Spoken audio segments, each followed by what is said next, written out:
एक गरीब किसान की एक खूबसूरत बेटी थी इब्बीना, जिसकी खूबसूरती की चर्चे पूरे गांव में फैले हुए थे। गांव के सभी लड़के इससे शादी की ख्वाहिशमंद थे, मगर इब्बीना कहा करती थी,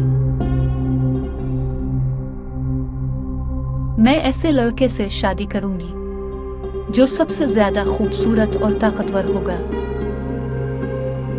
इब्बीना की खूबसूरती और शादी की शर्त जंगल में रहने वाले एक देवकामत सांप तक पहुंच जाती है। सांप, जो कि जादुई सलाहियतों का मालिक था, वो खुद को किसी भी सूरत में डाल सकता था। इब्बीना को जाल में फंसाने के लिए वो खुद को खूबसूरत, ताकतवर नौजवान कव्वाको के रूप में डाल लेता है। फिर कव्वाको गांव की तरफ चला जाता है। इसका लंबा कद, झील जैसी गहरी आंखें और खूबसूरत मुस्कुराहट गांव के सभी लोगों को, खास तौर पर इब्बीना को, अपने गिरफ्त में जकड़ लेती है। वो गांव के लोगों से कहता है कि वो सयाह है और यहाँ घूमने आया है। फिर इब्बीना और कव्वाको की मोहब्बत की दास्तान शुरू हो जाती है। एक दिन चरवाहा लकड़ियां काट रहा होता है। वो कव्वाको को गार की तरफ जाते हुए देख लेता है। वो कव्वाको के पीछे जाता है।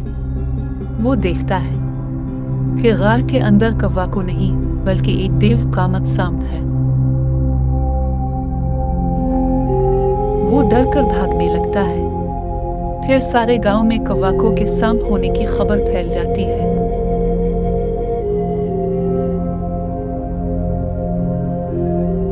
कुछ दिनों बाद जब पूरे गांव में शादी की तैयारियां उरूज पर होती है, रात को इब्बीना ख्वाब देखती है। उठो इब्बीना और सच्चाई को अपनी आंखों से देखो।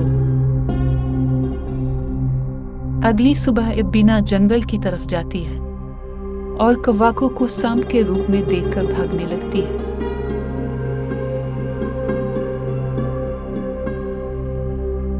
कव्वाको भी इसके पीछे भागने लगता है। फिर इब्बीना कव्वाको से कहती है कि मैं तुम्हारी सच्चाई जानना चाहती हूँ। अगर तुम कुछ छुपा रहे हो तो मुझे बताओ। फिर कव्वाको अपने असली रूप में आ जाता है। ये देखकर सभी लोग बहुत डर जाते हैं, मगर इब्बीना की आंखों में कव्वाको के लिए अभी भी वैसे ही मोहब्बत थी। वो महसूस करती है कि मोहब्बत से सिर्फ ज़ाहिरी खूबसूरती का नाम नहीं है, बल्कि ये दो रूहों की एक दूसरे से जुड़ जाने का नाम है। इब्बीना सबके सामने अपनी मोहब्बत का इजहार करती है कि मुझे आज मालूम हुआ है कि मोहब्बत सिर्फ इंसान के चेहरे से नहीं होती, बल्कि रूह से होती है। ये देखकर सभी गांव वाले चौंक जाते हैं। फिर सांप खुद को इंसान के रूप में तब्दील कर देता है। इब्बीना और कव्वाको धूमधाम से शादी कर लेते हैं। आज भी गांव वाले इब्बीना और कव्वाको की मोहब्बत की दास्तान बयान करते हैं कि कैसे सच्ची मोहब्बत एक इंसान को खुद को तब्दील करने पर मजबूर कर देती है।